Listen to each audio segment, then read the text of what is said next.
right, we're in John chapter 2, the Gospel of John chapter 2. Last week, 2 weeks ago, we got that, we had the singing and prayer last week. We ended up, when Jesus was calling John, Andrew, Peter, Philip, and Nathaniel as his first apostles, and they are now with him, following him. And we get to John chapter 2, which is the wedding in Canaan. It says, on the third day there was a wedding at Canaan in Galilee, and the mother of Jesus was there, Mary. Jesus also was invited to the wedding with his disciples. So the first thing you want to note there is this must be somebody they're affiliated with that's getting married, that's part of this, because that's why they were invited. So they were invited to this because they were either friends, maybe even related, because Mary is helping. You see that in the very beginning. Mary is helping with this wedding feast. And a little bit of history. Back in these days, the wedding feast would last for about 7 days. And they would feed and take care of people for 7 days. I'd hate to have to pay for that mess. But it was a big deal. And it was a status symbol throughout the area. So if it didn't go well, that wouldn't play good on your family. And that's an important thing to note as we get into what happens here. So it says, so Jesus' disciples were also invited. It says, when the wine ran out, the mother of Jesus said to him, he said, they have no wine. Now, the first thing we want to note there is sometimes the translation into English loses something. So Mary's basically saying, they're out of wine. And she would be talking to Jesus just like you would talk to your kids. Hey, they're out of wine. Knowing what I just said, that would be a big deal if they ran out of wine. That would put a hamper on everything.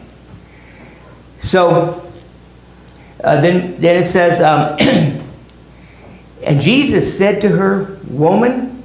Now, I'm going to pause there. Everyone gives me a hard time over saying woman. But that is a high form of respect. Now, Jesus says it again. You remember when he says it again? Anybody? When he was on the cross. He told John, and he was talking to John and Mary, he says, woman, your son. And that's a high form of respect, not a slang like we look at it today.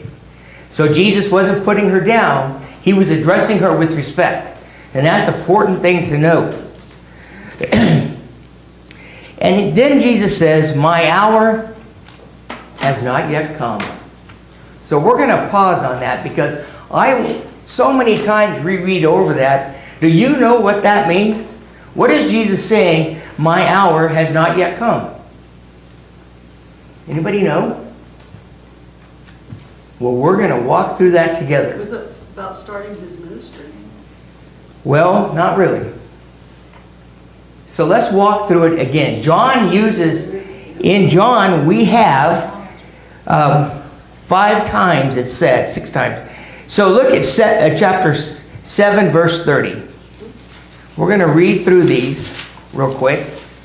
And we're going to find out together what the scripture says he's talking about. So in chapter 7, verse 30, it says they were seeking to arrest him, but no one laid hands on him because his hour had not yet come. Okay, now, so even though he's now doing stuff, he's still saying his hour has not yet come. So if you look at 8:20,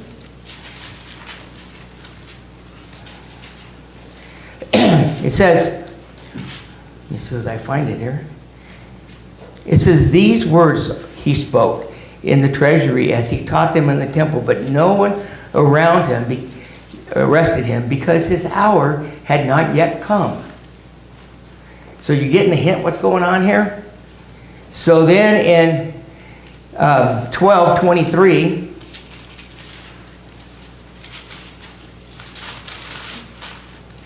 and this is a lot of those things we overlook, but very important points.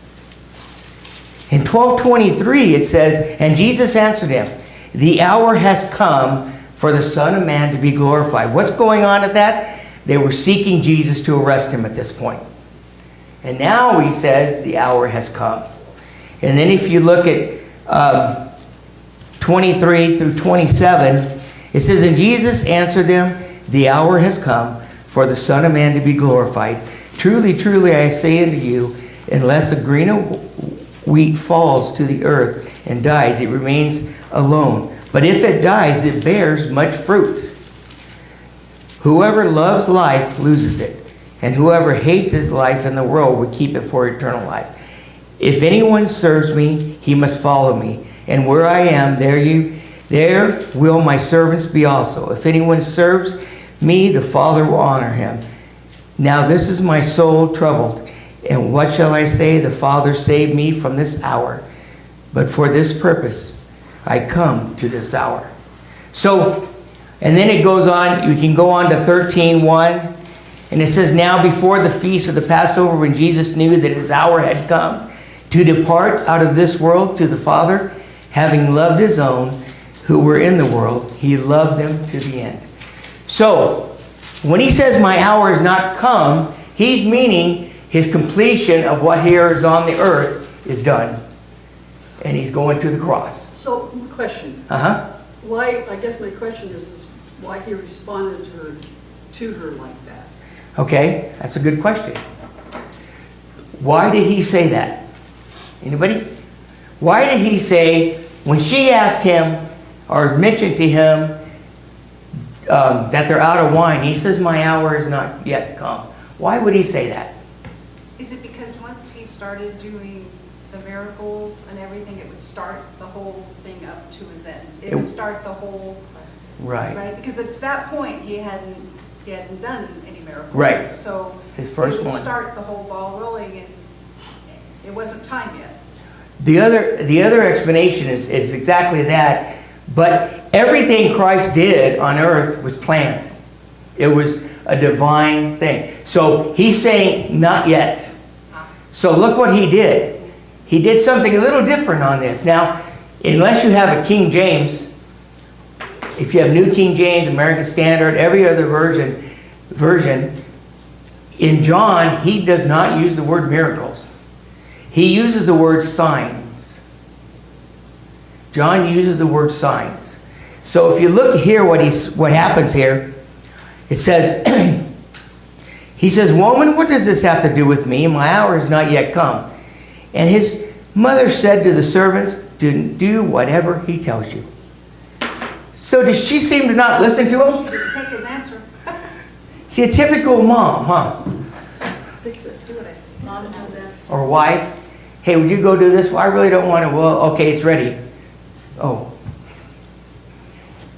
She didn't even seem to listen. She had so much confidence in it that she simply says, do whatever he says. But he's going to do something a little different this time that we don't always think about.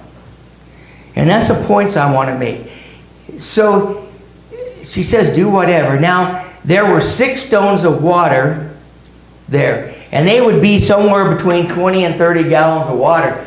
What they were used for, do you know? It says here, is for the purification. The Jews were unclean if they didn't clean and wash themselves before the feast. So these waters of jug would have been used for all the guests to clean with. So now they're empty because that's already over.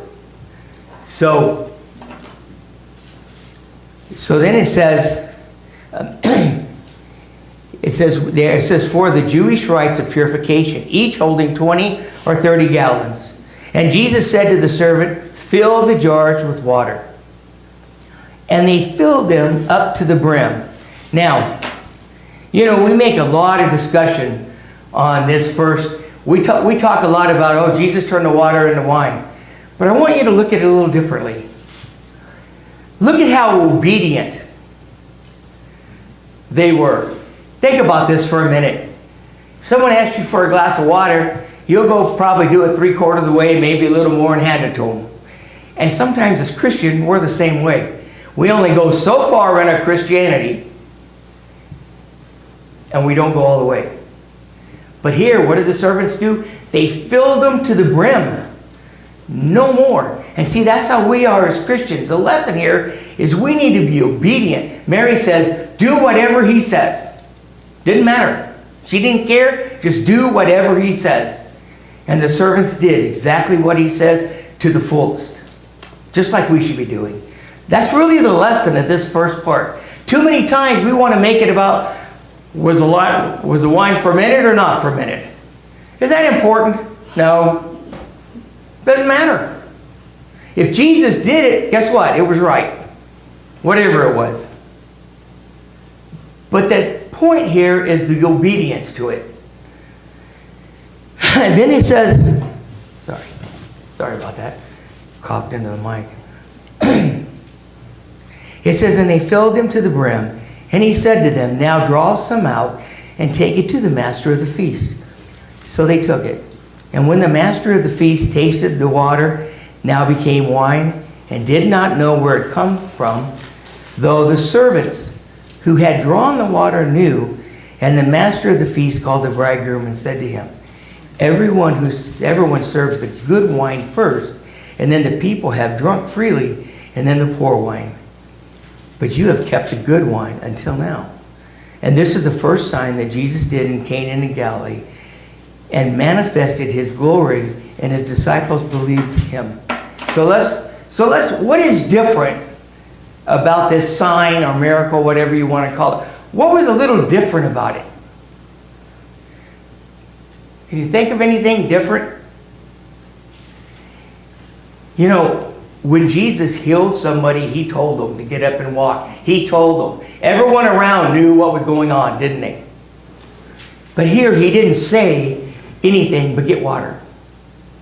So the only ones who knew of the miracle was the servants, Mary, and the disciples that were with him. Yes? I was going to say, I can't imagine these servants filling it with water, and then they were told to take it to the master of the banquet.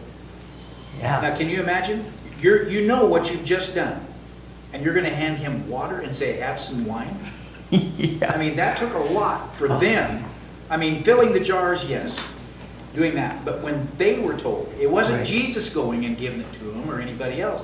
It was the servants. Or he didn't say sample it, then take Exactly. it. He just said, take some of this and give it. So does that not tie in with the main thought of this was obedience? They did it without question. Do we follow him without question? I mean, what would you, put yourself there, what would you do if you were a servant and you knew you just filled the jug with water? Nothing has been done that you know of. And all the guy said is, take some to the master. I'd be going, he wants wine, you don't want water. Here, let me take a little sip of this, you know. But no, they did exactly, isn't that what Mary told them to do? Do exactly what he tells you. And they did it without question. That is what we need to get from this. That his power and glory was manifested without question. And it was a quiet one. His first miracle was quiet, without fanfare, so to speak. It wasn't a whole bunch of people go, wow, look what this guy did. No. The result is the disciples did what? Believed in him. And I'm sure those servants were pretty convinced too.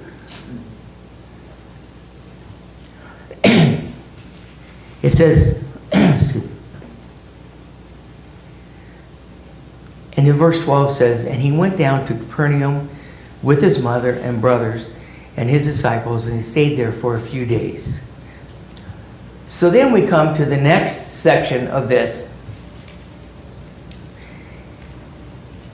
The temple. The clearing of the temple. Now, I want you to see how this kind of ties in. A lot of times I look at this before and I'm thinking, well, okay, one subject to the next subject to the next subject. because that's what they put these little paragraphs in so we know where it's divided. But did you realize, even in the clearing of the temple, he was referencing his death and resurrection, just like he did in the first miracle? You think about that? Look what happens here. It says, the Passover of the Jews was at hand, and Jesus went to Jerusalem. Now, the Passover was a big deal, wasn't it? People traveled from long ways away. And a lot of times, they couldn't bring their sacrifices because of the distance they were traveling. They didn't have the means. So when they would get into town, they would purchase, or close out of town, they would purchase what they needed to sacrifice. So here we have some businessmen exploiting the opportunity, is what happens here.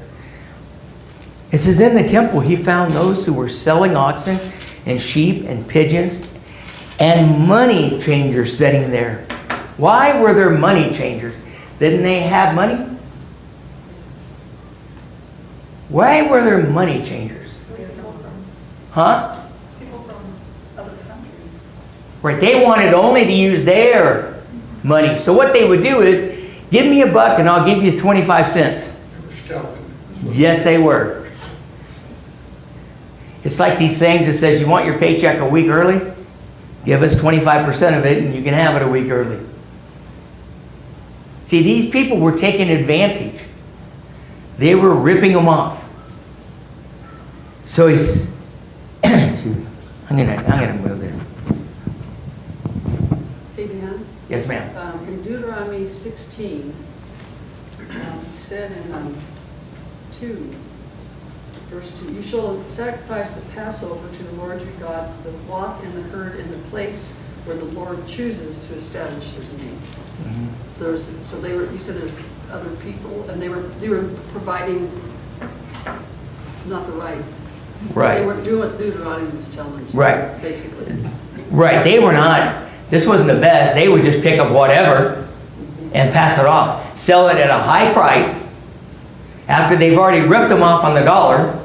Then they would sell it for so they were overall crooks, is what you're looking at. You know, kind of what happens during the pandemic. Everything went up because they claimed they couldn't get anything. Well, not much difference, except they weren't doing it for religious reasons. It says, and pigeons and money changers sitting there. And making a whip of cords, he drove them out of the temple with the sheep and oxen, and he poured out the coins of the money changers and overturned the tables. And he told those who sold the pigeons, take these things away and do not make my Father's house a house of trade. His disciples remember that it was written, zeal for your house will consume you. So Jesus drove them out because they were taking advantage of the people and using, basically in the name of religion, to do it. They were doing it in the temple, not outside the temple, but they were doing it in the temple. And this is the same temple that Solomon, I better correct that. It was Solomon's temple, but it had been torn down twice and rebuilt. Took 40-some years for it to be rebuilt a second time. That's an important thing to note. Because why? Because what Jesus says next. In verse 18, so the Jews said to him, what signs do you show us for doing these things? They're questioning him again. And Jesus answered him, destroy this temple, and in 3 days I will rise it up. It says, the Jews then said, it is taking 46 years to build this temple, and you will rise it up in 3 days? It says, but he was speaking about the temple of his body. He was talking about his death on the cross, 3 days later, his resurrection. The building up. Again now, remember we talked about my hour is not yet come, talking about the crucifixion, and now he's talking about his crucifixion and resurrection again, driving this point home to them. course, the disciples aren't quite understanding everything at this point, which we probably wouldn't either if we didn't have the whole account. But the important part was his body was the temple, which is what we base all our beliefs on today, isn't it? His death, burial, and resurrection. Without it, it would mean nothing. So he was going to build the temple even greater in 3 days. Because if Christ just died on the cross and didn't rise again, would it mean anything? That's what hundreds of other people, thousands maybe of other people did. But he rose again. He rose again and then ascended up into heaven to be with the Father. That's what he meant by bringing the temple back, by building it in 3 days. And that came from the quote he makes there, the zeal for your house came out of Psalm 69 and 9. And Matthew 12 and Matthew 16 both talks about this event of the money changers. So, verse 22, when therefore he was raised from the dead, his disciples remembered that he had said this, and they believed the scriptures that the word that Jesus has spoken. So, again, it says they believed. Remember, that's how the end of the last one. They believed who he was. Now they believed. One of the questions, going back a little bit, I was going to cover, let me take a moment before I go to the next section. I was questioning and looking up all over the place, so someone knows an answer to this. I was wondering why, when Jesus said it is not my hour, he still did the miracle. That was one question. I know. And my brain was going too fast. So, yes. Again, he pointed out, it doesn't say miracle. It says sign. Signs, right. Now, the miracle is the big canoe. display. Yeah. Either the thunder or the earth shaking up. This is quiet. Right. The sign. This one was under the table. The miracle, it gets you to look at the sign. Right. It's just showing them directly the sign. Right. So, it wasn't, yes, it was supernatural. Right. But it wasn't in that same sense miraculous. Right. So that would be cause to then look at the sign. He's just showing them the sign. Right. And he did it quietly. And a lot of the things I read and people that I listened to came to the thing that he was probably doing it out of respect for his mom. You know, okay, you kind of asked. She didn't really ask him to do that. She just said, "We've run out of wine, do whatever he says." She kind of snuck it around. You know, women are good at that. And so, I'm joking. No, you're not. I'm like, For the record. But it's important that we note that, kind of what Paul was pointing out, that he did it to be glorified by the ones who was close to him. And that's who knew about it. And see, we need to look at all these things that Jesus did. We noted last week, or 2 weeks ago, that the book of John only mentions 7 of the signs. And he calls them signs no matter what they were in John. He only mentioned 7. The other 3 Gospels mention some 56 of them. But then at the end, what does John say? We'll get to in the end. He did so many that there's not books enough to hold it. But he uses the ones, you remember, this is a late account. And so what happens is a lot of the old Jewish customs have been done away with. So he uses the word Jew more than any other book. Because he's explaining to the, I guess you might call the younger generation, what was pertinent for the Jews. And that's why these things are written. So they can understand it a little better. So then we go on to the last section of chapter 3. Yes? What he's No, talking no, about. that's I was looking quick. about when he said that he's going to be raised up in 3 days. And then 23, 22, his disciples, well, they remembered he said this and they believed the scripture, that word, the scripture.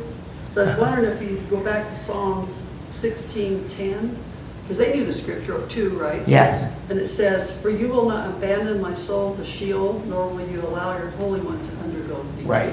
Could they have been referring to that scripture? They could have, but you got to remember, the ones that were following Jesus right here, Andrew, he was a disciple of John. Andrew was a disciple of John the Baptist.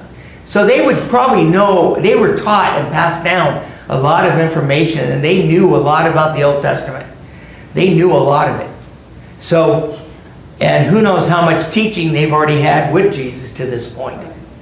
So, yeah, they could be referencing, it doesn't say it's referencing that, Right. but in some regards it could be. But they knew that what he was speaking was scriptural. They knew it was right. It says,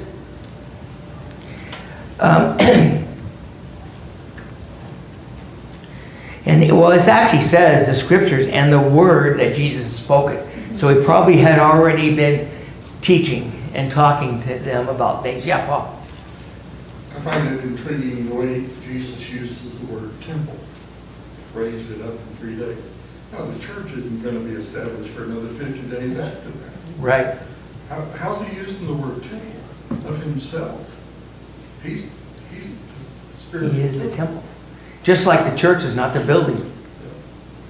The church is us.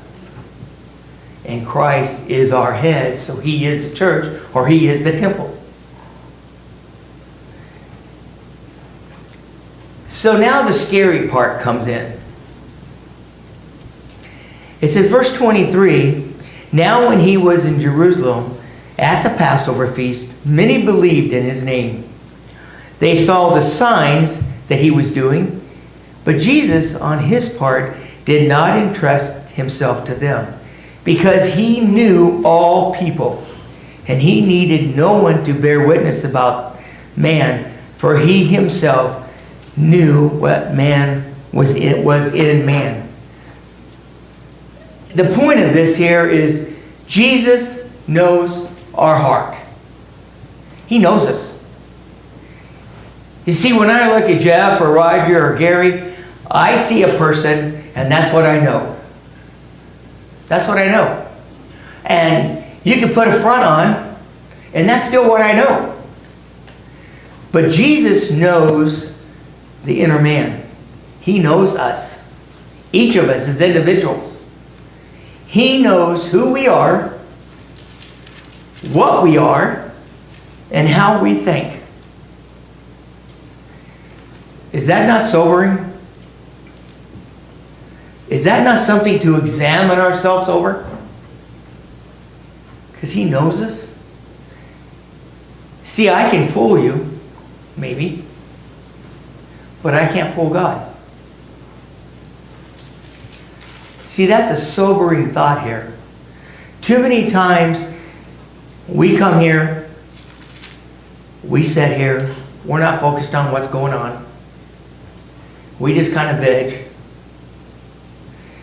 We're studying John and Corinthians on Sunday morning, John tonight. Do we go home and study? Do we go home and read ahead? Do we go home and get prepared for maybe a question to help ourselves clarify what we're doing? See, God knows our heart and knows what we're doing. What are we putting first? Him or the world? See, too many times we get caught up. Well, I got this to do. Or I got that to do. Oh man, it's already Sunday, I haven't done any of it. Who did we put first? Yes. When I lived here, one of the greatest things was having a cup of coffee in the afternoon. Jill would show up to Doug, our house, and we would have coffee, but then the next thing you know, we had our Bibles out. And then he always was so busy because he was in his office working. But when he heard that we had the Bibles out, he'd come running out and get his coffee and get the concordance. He goes, I can help with this. I can help, yeah. And we'd sit there and do that. And, you know, since he passed and I had to go home to Vegas and take care of everything, I'm my mom's caregiver, so I'm at home. I can't leave her. Right. Because I don't have any help for her. Coming to Wednesday night and sitting with your friends and saying, isn't that in the Bible? And sitting down and doing this, people take it for granted. Yes. Not because they're bad people. Right. But it happens. But when you don't have it, this has been like, my spirit has just been lifted. You know, because when I got here, I was broken down from the stress and the, you know, all of the stuff trying to take care of it. And it's just something that you have to keep. You guys don't take it for granted. Right. You know, get together, have these Bible studies. And see, that's the importance of what we're doing. That's the importance of coming together. Yes. That's the importance of the fellowship. And I can relate because I've had to deny myself of food. And I mean to tell you, I am going to appreciate a hot dog like I've never appreciated before. And that sounds funny, not funny to me.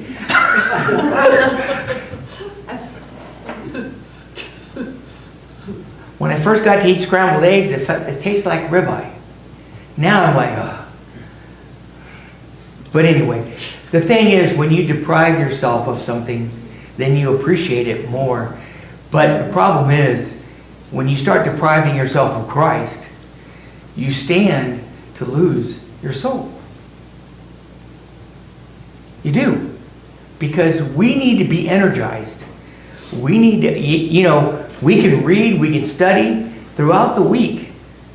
See, and I know everyone who's ever taught will say the same thing. I learn more studying for class than I do sitting there listening, no matter how good the speaker is or the teacher. You learn more studying. That's why we always say, go home and read it. Read it. If you have a question, write it down. We can bring it up. But study. Speaking of what? Okay, I made a list, I made a little note up here. And in was this where the money changers and the oxen and the sheep and the doves, was that in the court of the Gentiles? There was Gentiles that go to do it too, yeah. So was that considered the court of the Gentiles, where this was all taking place? I never heard that, but no. And I'm not saying it isn't, Where was but that, I don't where was know. that part of the temple? Was it outside? No, they were in the temple itself. They were literally in the temple. Out of the weather, out of the sun, or whatever it was. It says they were in, because he went into the temple and made a cord of Well, I whip. guess So as far as I know, it was in the temple itself, not just outside. So wasn't there different sections for different people in the temple? Yeah, and I don't know which section. It doesn't specify. Okay. It just says, make it whip. He drove them out of the temple. Right. So driving someone out meant they're in. If you're just outside, it would have said drove you away from the So that's temple. what I wondered, so there must have been a section, I'm gonna have to do that. Yeah, and I'm not sure what section or Yeah, it how. must have been a section. And I'm sure it was just a certain section, maybe a foyer or something that they would have come in and waited or whatever. But I don't know for a fact. Do you know, Paul? I believe they were in the Jewish courtyard. The courtyard? Okay. And Okay. There was a Jewish courtyard and a Gentile courtyard. Okay. I understood. I'll have to look that up. I didn't think to look that up. Had to be big enough for animals so they could. Yeah, probably would have been better to be in a courtyard than inside the building with a bunch of cattle and sheep. That could have been a mess. This one says the merchants were selling the cattle and sheep and doves in the outer court of the temple itself. In the outer court, okay. That's the one place where the Gentiles could come to pray. And I would imagine they took that and then they went to the inner court for Okay. the sacrifice. Yeah, so there. That's a good answer. In any case, it was where they weren't supposed to be. And where they were cheating people, and they were sinning wherever it was they were by cheating people. And Jesus wasn't going to stand for that. Just like we shouldn't stand for that today. So, but in closing here, remember that Jesus knows you better than you know you. He can see our hearts. He knows our thoughts. He knows our minds. Roger? So what's the biblical term for that? Is it omnipotent or omnipresent? Or Omnipresent. It's one of those that says. He just means he's everywhere, yeah. but, yeah. I don't know. Omnipotent is all-knowing. All-knowing, Present omnipotent, is all, right. Omnipotent. be there all the time. Fact is, he knows. That'd be omniscience. Omniscience. So he knows everything that's in our hearts. So that's why it's important. What does Ephesians say? Focus on things above. In other words, get your heart and your mind on things above, not on things of this earth. Because when we put things of this earth on our minds and our souls, we're leading ourselves to failure. Because first of all, it's ever changing. It's not solid. Any other questions on this section? Anything anybody thought to ask that we covered, whether his first miracle? What would be the reason you think John uses the term signs over miracles? Why would you think that would be an important issue? Not that either one's wrong. Not saying that. But what is John trying to drive home? It was prophesied, Christ was prophesied in the Old Testament. So what he was doing was implementing those prophecies. Okay? He's establishing the means unto believing. Right. It's not about the big flash. He said these things have been written are sufficient for your believing. You know, he's Right. emphasizing the message. Right. Is the important part that Jesus healed the lame man or raised the dead, or is the important part that he was able to do that? Showing his deity, showing his glory. Which is more important? See, that's the point. The point is Jesus had the power to do whatever because he was not just a man, but he was God. See, that's the point behind that. That a lot of times we look at, wow, he healed. And I've heard people, that's the thing people say today. Well, why is people allowing or God allowing all these bad things to happen to people? Why is he allowing that to happen? People use that.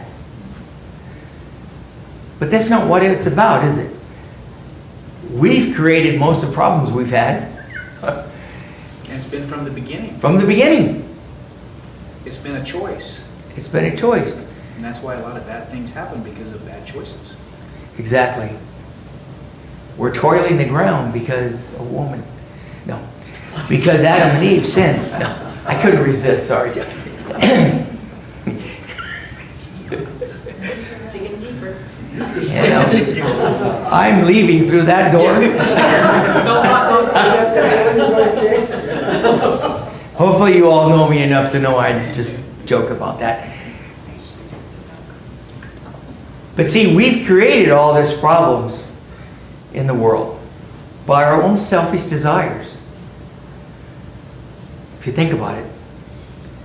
You know, the Bible is very clear throughout of how we need to be and what we need to do. And if we would just follow it, things would be a lot better for us. We mentioned earlier, as you get older, it gets more, for me, I'm more aware of, I guess, my time limits of the future and how I need to be, not that I shouldn't have thought that when I was 30, but you don't think about it as heavy than you do when you get older. You think about, I need to make sure I'm ready. I needed to be thinking about that in my 20s, but sometimes you're not so good at that age. You kind of feel infallible and nothing's ever going to happen. But guess what? Look at the papers. Happens all the time. People aren't ready. And we need to be ready. God knows our heart. See, there's no faking it. We cannot fool him. We can fool each other, but we can't fool him. And that's the last point that he makes in this section. And next week we're going to talk about Nicodemus coming to Christ. I wonder, You know, you think about Nicodemus, I won't get into a lot of it, but I wonder, how many of us are kind of like Nicodemus? What did he do? He didn't want to be seen talking to Jesus. So what did he do? He came at night. He came at night where he could talk to Jesus without no one knowing. But the fact of the matter is, he believed in Jesus, didn't he? Didn't he? Isn't that what he said? You're a teacher who has come from God. Yes. He says, Rabbi, we know that you're a teacher that came from God. But what was he afraid of? Public ridicule. Because that wouldn't stand good with his people, would it? Well, he's a ruler of the Jews too, isn't he? He was in the council, yeah. Huh? What wasn't he part of the Sanhedrin? Yes. Yeah, oh yeah. A man of the Pharisees. He was an educated man, and Jesus was going against what they believed was going to happen. But he seen that, hey, this isn't normal. Nicodemus seen that he was a man of God, the Son of God. He realized that, a teacher of God. So read through this next week, because we're going to find out a little more about John 3:16 that maybe we've not thought about often. We all can quote that one. You see it. You watch any sporting event and you see it. John 3:16. Sad part is most people don't know what that means. Or actually, a lot of the denominations pull it out of context. So we'll go over that. So read ahead. John chapter 3. I don't know if we'll get through all of that next week, but we'll get through a big chunk of it. But read through that. And then next week, we'll first read through Corinthians chapter 15. Is that where you're at? Yes. 1 Corinthians 15 for Sunday morning. Study some of that. Then starting Monday, study John. And that will fill your week up with the Lord. So let's remember that Jesus knows our heart. The signs that he did is for our edification, for his glory. And let's keep that in mind as we go through this week.